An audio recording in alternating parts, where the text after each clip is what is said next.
It is an absolute joy and honor to have Dr. William Lane Craig here with us. Dr. Craig, your voice has certainly gone out on YouTube. There's hardly anyone that goes on the internet that's looking for reasons to believe and reasons to justify their faith, and they won't come across a video of yours. Talk about, just for a moment, your passion and how that passion has grown to share these evidences for God's existence with the new generation. Well, Rice, I myself wasn't raised in a Christian home or even a church-going family. And so when I became a Christian at the age of 16, it just turned my life completely upside down. And immediately I was involved in sharing with my family members and my non-Christian friends why I had made this radical step of committing my life to Christ, and everything changed. And so I was immediately involved in giving reasons for this step, giving reasons for faith. And that desire grew and focused as I went on for my advanced studies at university and then beyond. And I carry a deep burden in my heart to share this good news, as well as the evidence for it, with students who were about the same age that I was when my life was turned upside down by a personal encounter with God. So that's the spring of this desire that I have. Well, you can see and feel the passion in your heart when you speak.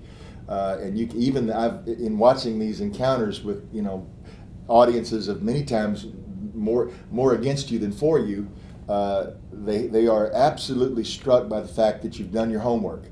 That's something that you're not just getting up and saying, hey, let me just share something that happened to me when I was 16. You've had to study to be prepared for this battle. Yes, that's absolutely right. I've pursued 2 earned doctorates in philosophy and theology, both in Europe as well as seminary education. I wanted to be equipped so that I couldn't just be dismissed as some emotional, Bible-pounding televangelist or something. Yeah. I wanted to show students that as a Christian, you don't have to put your brains in one pocket and your faith in the other pocket and never let them see the light at the same time. But as a Christian, you can have a Christian worldview.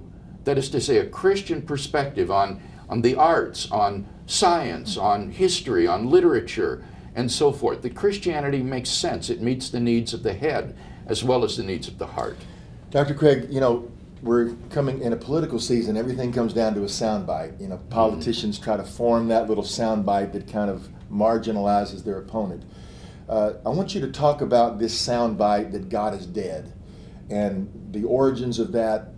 When we're talking about God's not dead, which is obviously a response to this Nietzschean phrase that comes out, and now it begins to morph and evolve, and it still floats around. When you hear the phrase God is dead, where do you talk about the origins of that and the impact of that and how you're seeing that reversed? Well, it comes from a 19th century German philosopher named Friedrich Nietzsche, who proclaimed the death of God. And what Nietzsche understood was that the death of God changed everything. If there is no God, that is to say, if God does not exist, then Nietzsche said we're left with just nihilism. That is to say, there is no meaning, no value, no purpose in life. Everything becomes absurd. And Nietzsche presented this slogan in the mouth of a lunatic, a madman, because that was the way the people of his culture looked at him. They couldn't understand the implications of atheism. But Nietzsche predicted someday people would really grasp the implications of modern unbelief, and this would usher in this age of nihilism, the destruction of all meaning and value and purpose in life.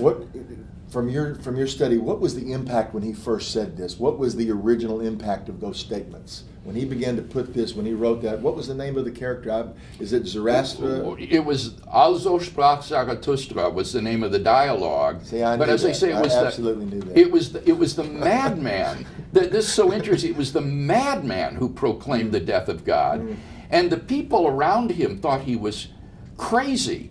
And they didn't understand why he was so upset in proclaiming the death of God, because they didn't really understand the implications of atheism. And I think what Nietzsche was saying was that modernity has let go of God. It's abandoned God without understanding that when you do so, everything changes. Life doesn't just go on as before.